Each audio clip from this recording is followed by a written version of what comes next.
So before we get into the next discussion, we have a very special partner who has been working with us over the years to amplify a project, an impact fund that we are building together, and that's Agoda. Alongside UnTours, we are going to talk about the Sustainable Tourism Impact Fund. But before we do that, let's have a look at a short video before we get the panel to talk about the Sustainable Tourism Impact Fund.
I would like to now invite once again on stage our dear CEO, Vivek, CEO of the Singapore office of WWF, onto the stage to introduce the Sustainable Tourism Impact Fund. Give it up for Vivek once again.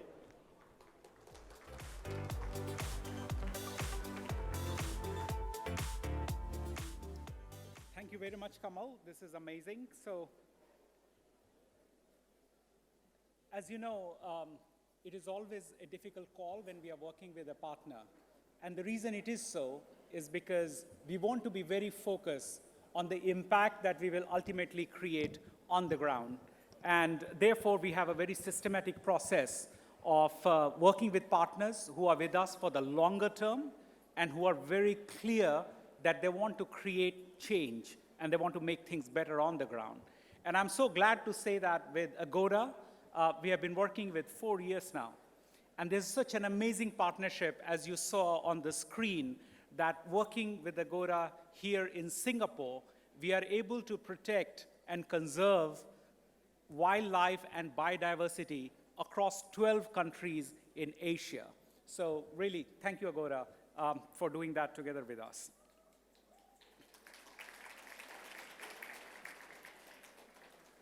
Now, today, we are going to be talking about the Sustainable Tourism Impact Fund, and that's designed to be a multiplier, and that's designed to really bring change to the ground in making sure that it is not just the big hotel chains, but the small guys who are such a critical part of the tourism ecosystem can be part of this systemic change. So I'm glad to have two very important people with me today. So could I invite Ms. Jun Dong from Agoda on the stage, and Mr. Jonathan Coleman to join with us as well.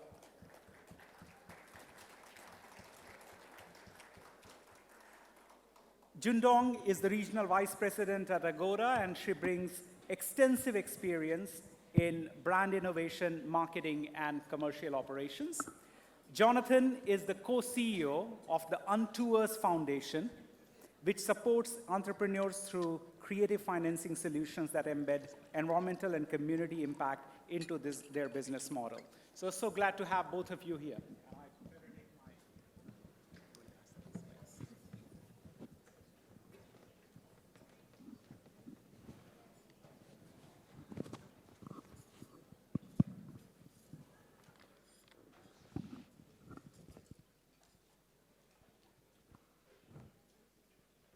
So Jun Dong, I will start with you with the first question.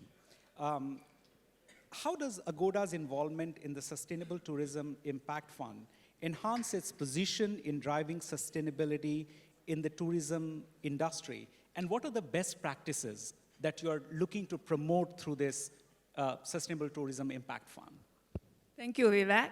It's a great question on how this fund is actually strengthening our sustainability position. I will be addressing both. I think firstly, at Agoda, we move more than 30 million travelers a year. With that skill, it comes with the responsibility as well to the destination we serve and also to the communities behind them. And the reason why we co-launched this fund together with WWF and On Tour is because we saw a critical gap. The small and medium business are probably most often the closest to the ground, but furthest from capital. So this fund is designed to really help providing low interest, flexible loans to help this business to be able to scale their regenerative practices in a way that's both economically and environmentally sustainable. Wonderful. Thank you, Jindong. And I think that makes a lot of sense because the 30 million customers of Agoda, they're going out to see the beauty of the region, and it is important that you are therefore invested in that. So, Jonathan, let me come to you next. So, as we are trying to retain these beautiful, amazing habitats that are often just magical, what are the specific financing gaps that you see in getting the smaller players to adapt? Yeah, sure. Maybe before answering that question, just to give a few stats which give context. So tourism and travel accounts for 10% of global GDP, 10% of global jobs, almost 10% of global emissions, and also has a massive impact on both land-based and marine ecosystems and conservation. So to a certain extent, where this industry goes, the world goes, and we can't ignore it. And within tourism, 80% of tourism businesses are small businesses. So also to ignore the small businesses, when we're talking about sustainability, we're talking about regenerative practices, we're talking about conservation, we ignore the small businesses at our own peril, and we don't actually see the goals that we all want to see. So this fund exists specifically to meet the needs of small businesses in the industry who have embedded sustainability practices and kind of community betterment practices into their business operations, or who want to do so, and to provide the capital they need to both scale their size and scale their positive impact and their sustainability. But the fact is, these businesses don't often have the capital they need to do so. A lot of these projects take money, and small businesses, not just in this industry, but in all industries and around the world, often struggle to access the capital they need. Just one quick example about that.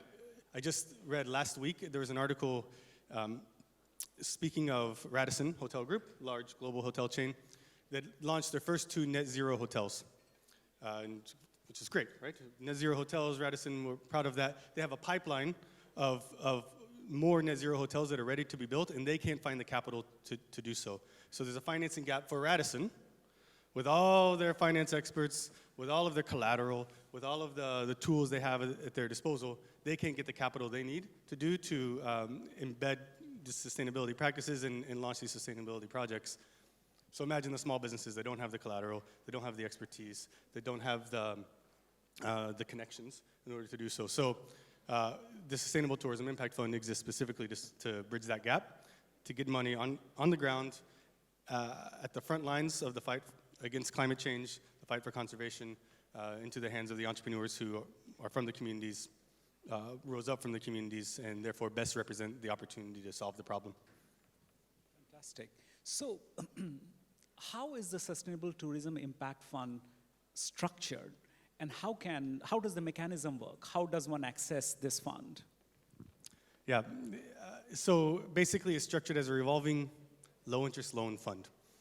So we've taken corporate philanthropy from Agoda, turned it into this revolving fund in which we provide low-interest loans at really flexible and affordable and accessible terms, without requiring of certain guarantees or collateral, the kind of things that hold small businesses back typically from accessing capital from traditional sources. So we provide the flexibility that's needed, provided at reasonable terms, and then that goes out into these amazing, inspirational small businesses on the ground doing the good work. They repay us with a small interest rate, and then we turn around and we do it again for the next small business. Great. Thank you for explaining that, John. So my next question is around the business case. And, you know, I'm very used to quoting a data point which came out of a study that shows that more than half of the world's economy directly depends upon nature for it to survive. And that's $58 trillion globally is directly dependent upon nature. And I'm so used to quoting this number. And thankfully, I didn't do it yesterday because we were at a luncheon with a small group of CEOs, and Paul quoted this number, and he wondered, where is the remaining half coming from, if not nature? Because all of us, 8 billion of us who are part of the economy, the global economy, we surely depend upon water to survive, which comes from nature. We surely depend upon healthy air to survive. And if we don't believe in it, there are enough cities across Asia which has got very polluted air. So obviously nature is a big deal. However, when we are talking about it at a company level, and Jundog, I need to come to you with this difficult question. How does the business case for Agoda work when you are taking on something as ambitious as this? Business case, thanks. Exactly. To me, it's not a CSR side project. It is a core business strategy, so thanks for asking that. We have done a recent sustainable travel survey, and out of that survey, it says 1 in 4 Asian travelers actually prefer authentic travel. So they are looking for experiences like go cooking with the locals in Thailand, or staying in a family-run homestay in Vietnam, for example. So these small and medium enterprises in the local community are really providing these key experiences, and that is really essential to the core of travel. It is really the soul of travel. If they fade, it's not about losing jobs. The business is about we are losing what is meaningful for travel. So in that regard, we believe by supporting them, we are not only doing good, we are actually future-proof our products. In a way, the business case is very clear. It is about healthy ecosystem, it's about vibrant community, it's about really sustainable growth and the trust in our brand. Fantastic. And that belief is commendable. And I'm sure when we talk about unicorns, has anyone heard of unicorns? Just a show of hands will be helpful. How many unicorns do you think are there in Asia? Okay, I'm going to talk about a different unicorn. I'm going to talk about a unicorn in nature, and that is a species called saola, which is found in Vietnam. And it is called unicorn also for the reason that it is very difficult to spot it in the wild.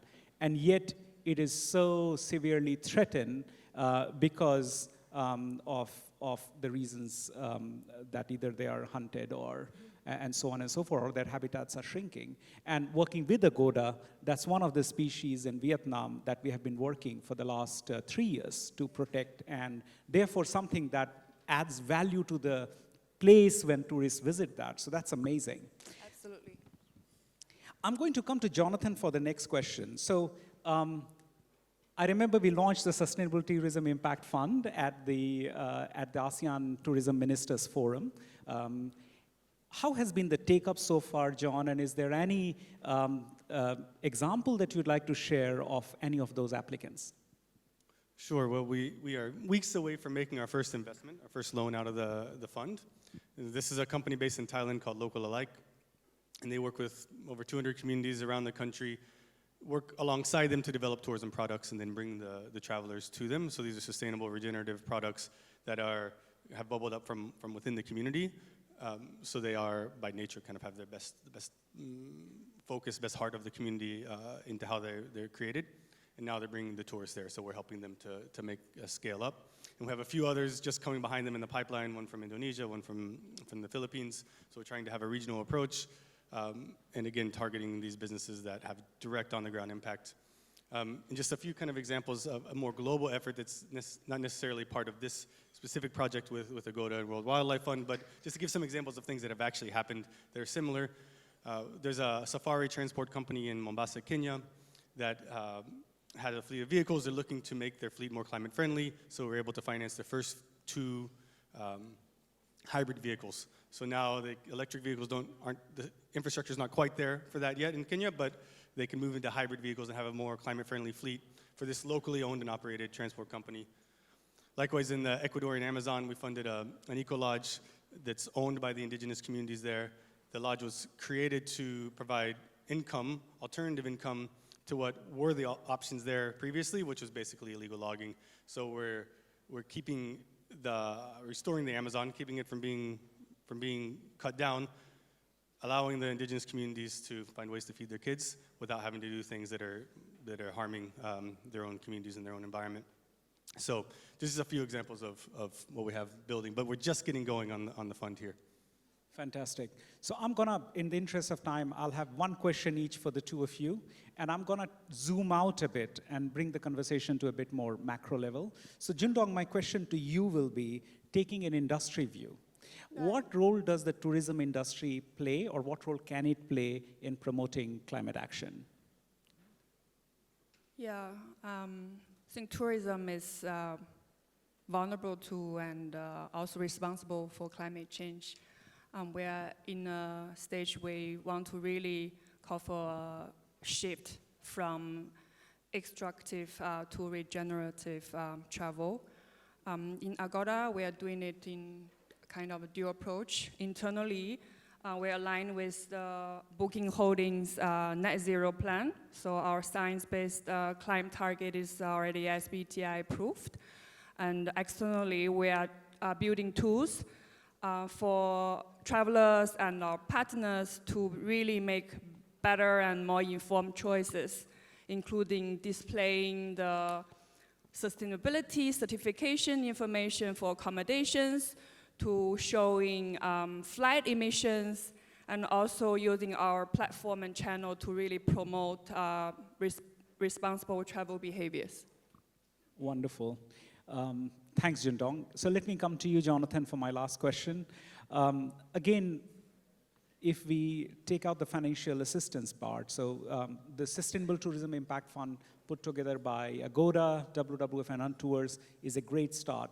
But beyond the financial support, what else does it do to build the ecosystem and support system so that the small businesses can continue to go forward? Yeah, what we found in our work, the Untours Foundation is doing these types of investments for over 30 years. More recently in tourism, and of course more recently here, very recently in this region. But we found that sometimes entrepreneurs, small business leaders need some support around kind of the business operations, but usually not. Usually they know what they're doing, they just need the capital to go do more of it. So we do have kind of bespoke services that we do provide as needed, but typically it's 2 primary things. One, it's about market access.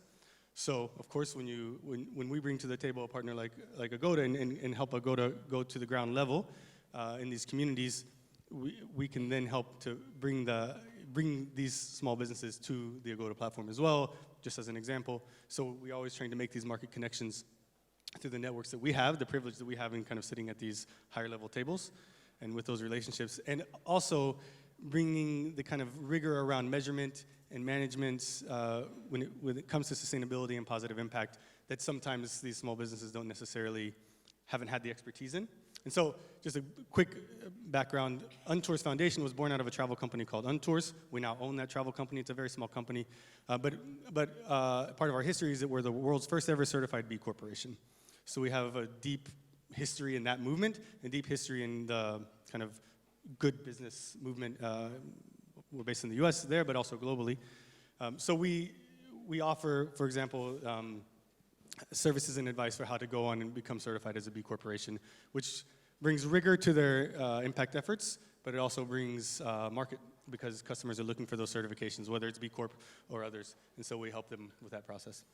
Fantastic. So while we have started the Sustainable Tourism Impact Fund, we really hope on behalf of the 3 partners that we will all play a part in scaling it up and building it up. And we always welcome partnerships because none of us can do it alone.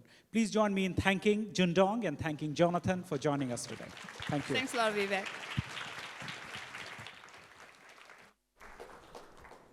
Thank you so much, Vivek. Jun Dong and Jonathan for those examples. I hope this will inspire more travel companies to set up more sustainable tourism impact funds, because the world needs many more than that. And I just got reminded on the post-lunch phase that we're in, and some of us who have been for probably 100+ conferences by now would like to acknowledge that we need to be in the moment, fully awake, because we have a packed agenda still for the next couple of hours. So if you could have your cooperation to raise your hands, please, with me, and just rub it together. And when I say start, we just clap once. So keep rubbing, please. This circulates the energy in the room. I start my day with meditation because Vivek one day told me, and Fu, of course, our chairman, he said, you're the chief well-being officer for the Singapore office of WWF. So I was like, what's my job? Make sure everyone is focused in the moment and taken care of. So keep doing it.